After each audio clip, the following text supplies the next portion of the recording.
দিনটা আজকে শুরু করলাম একটু আনহেলদি দিয়ে। হ্যাঁ, মিয়ামরে গিয়েছিলাম সকালবেলা, সেখান থেকে ভাবলাম কিছু একটু ট্রাই করি। ভেবে গিয়েছিলাম এক, করলাম আরেক।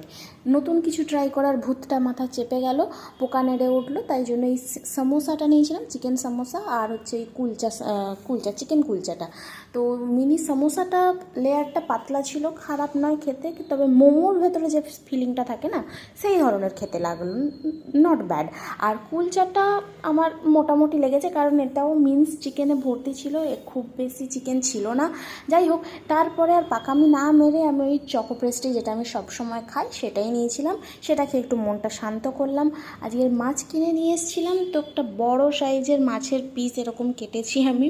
আর সিজনের প্রথম পটল নিয়ে এসেছি।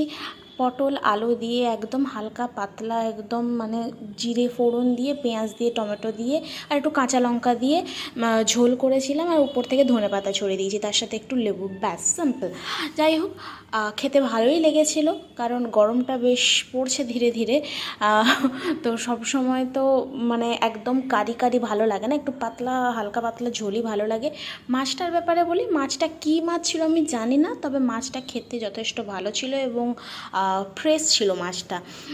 যাই হোক, এত বড়ো একটা মাছ খেতে খেতে আমি প্রায় হাঁপিয়ে গিয়েছিলাম, যা নিজে নিয়ে এসেছি, খেতে তো হবেই।